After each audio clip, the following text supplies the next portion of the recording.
This is the storage system that I'm currently using. It's small and it doesn't have a way to send items to other places. In the future, I will be adding machines like AutoCrafter or Sawmill. And I will also need a connection to the MineColonies warehouse so couriers can deliver resources to other workstations. To make that possible, I'm designing a new storage system that supports Frogports, allowing items to be sent anywhere in the network. So let's hop into the creative world and go over how this system is going to work. So here we are in the creative world. I have my hitbox on because we are going to talk about some contraption later in the explanation. So this is the design that I have in mind. It is a design by MyStar, which he made a video about it for the Foundry SMP, and this design is also pretty simple to use. Let's say today I want to input some item into the storage system. I just drop off into this chest, which is easily identified with this item hatch. We send the items in, and then you can see the item just goes through. So it will send down from the smart chute into the item vault, and let's say today this item vault is full, the item will still pass through to this to in front of this andesite funnel, send the items into this item vault, and if this one is full, it will just send it to this one. So what if we are going to request the item out?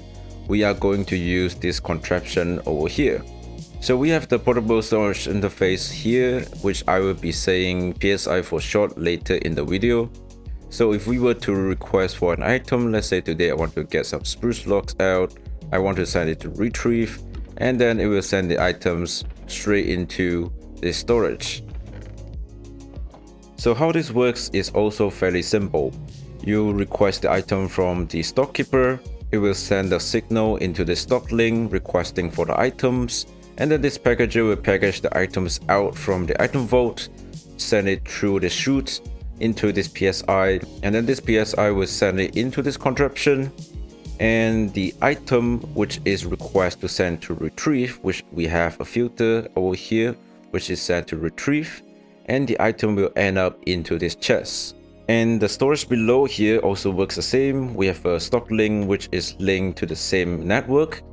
It will just request for the item, send it into this contraption, instantly transfer the items into this chest. But what if we want to send the items into somewhere else, like the courier, like the builder's hut, or some workshop that we can autocraft, saw them, press the item, wash the item, you name it.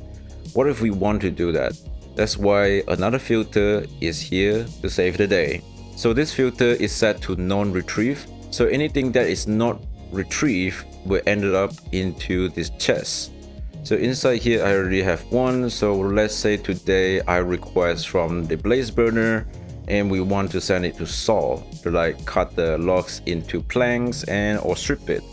So we can click onto the upload and then we can send it to saw. It will package from the storage and it will send the item as a package into this chest.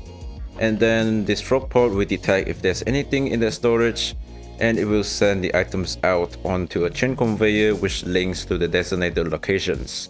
So this storage met my needs. It basically allows me to input items really easily, send the items out to retrieve, or I can send the items out to somewhere else, which is pretty simple to access. I just need to do it from this blaze burner.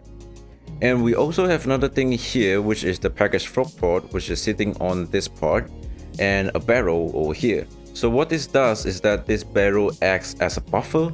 So let's say today we are sending items to sawing and then we have the items sending back. We don't want the items to clump in our input chest. So we have a buffer here and then we can extend this as much as we want for it to just retrieve the items and send it back slowly into the item vaults. And over here I have a polished design which I will be using on the server. So I have made it easier to access.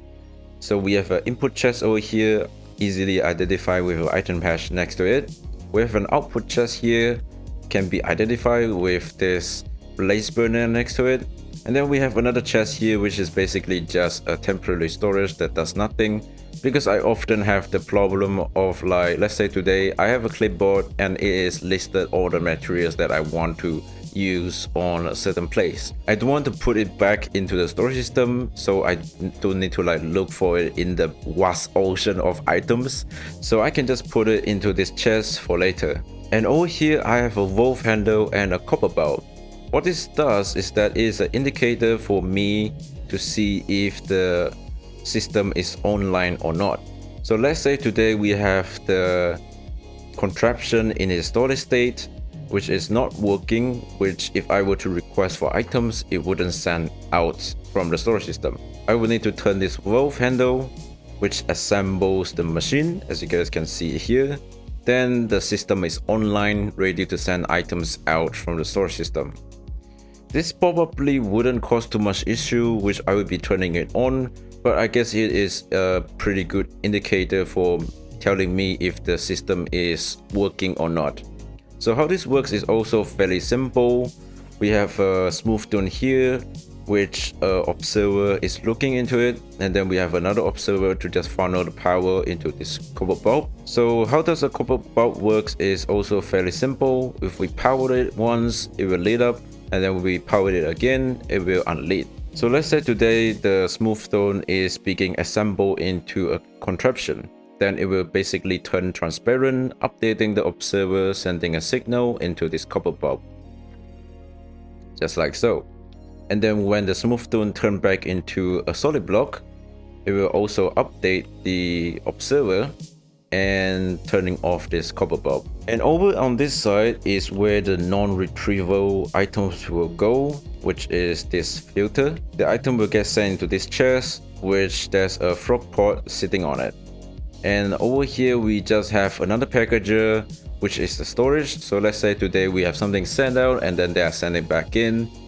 This is the storage that they will send it to. So it will send into this Frogport, sending into this packager, package the items, unpack the items, not package the items, send it into this item vault, which acts as a buffer, and the item will just send through this smart chute into the storage. And I hope that explains it, but for now, let's jump back into survival, and we need to find a location to build this storage system.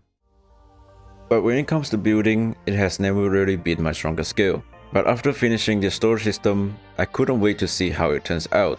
So sit back and enjoy a little montage of me clearing the area and setting everything up.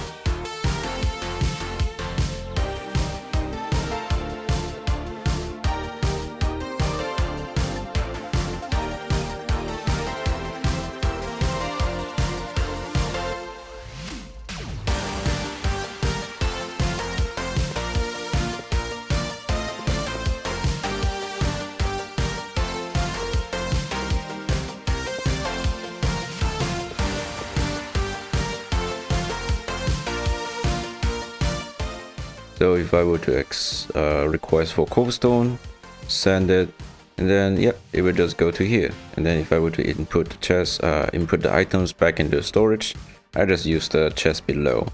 So right now everything is working. I just need to hook power on, as well as connecting to these chains over here so it can work. So let's go ahead and do that.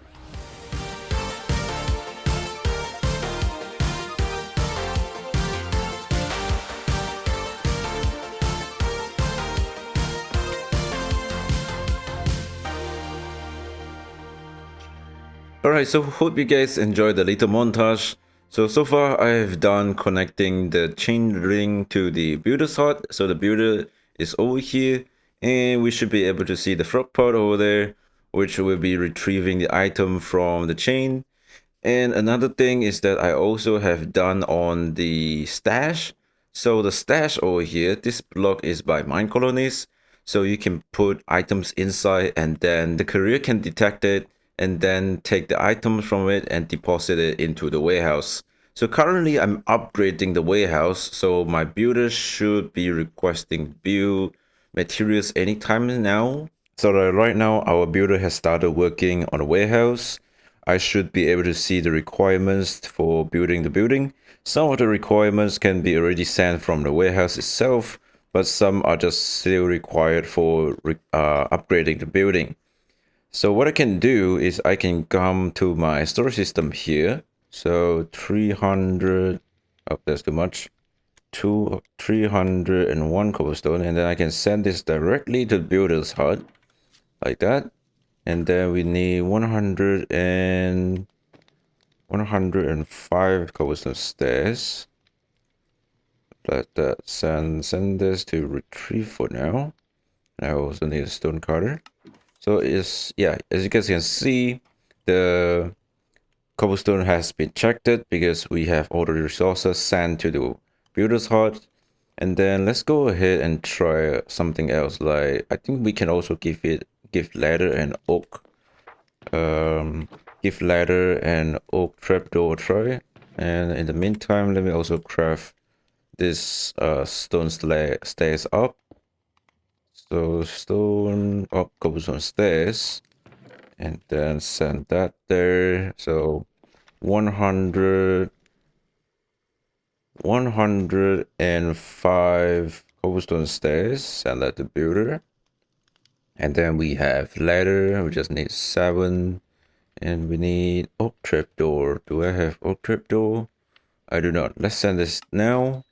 And then let me get myself some of these planks, so I can craft this into the oak trapdoor. Put back in the system. Oak trapdoor.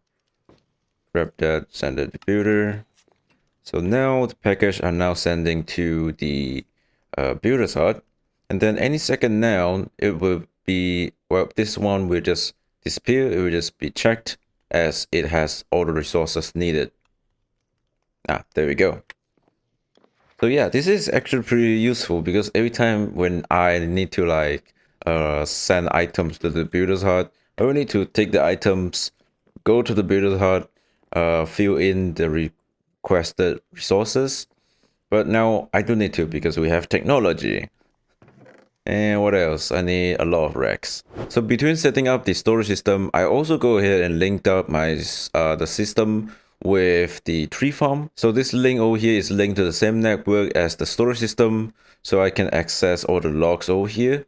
And then I found one flaw is that if I have this over here and I send it to retrieve, there's no really a place for it to go because this guy is set to storage. This guy has no name or any like address for the Frogport to send to. So I have made a Frogport here sitting on a portable storage interface. So every time if I request for something, it will send from there all the way to here, and then this Frogport will take it. It will then send it into the contraption, and then this contraption will then collect the item, send it into this part. So we have a smart chute over there. So that smart chute is set to retrieve. So the item will be ended up into this retrieve chest. So over here I have 131,000 acacia logs. So plenty of them are from the tree farm. And then also the sticks and the saplings. And I'm pretty sure I don't really have saplings in my storage system right now. So let's give that a try. So let's select retrieve, send, and yep, it's not here. So it's sending from the tree farm. Oh, there we go. So right here is coming up, and this is come from tree farm. So that frog pod would take the saplings, and it gets sent into this large chest. I was going to end this video with a time lapse building the well, a building for the storage system, but I guess I probably will need to leave that for the next episode because in my mind I don't really have anything in my mind to build this storage system, like build a house for this storage system. And I have like also plenty of plans. Like, should I link it to workshop? Should I link it to, well, something else so I can just take the items and then process the items in the workshop? Or Oh no, there's a lot of ideas coming into my mind right now. But anyways, guys, I hope you guys enjoyed the video, and I will see you guys next time in the next video. So stay tuned for the building for the solar system. Bye bye now.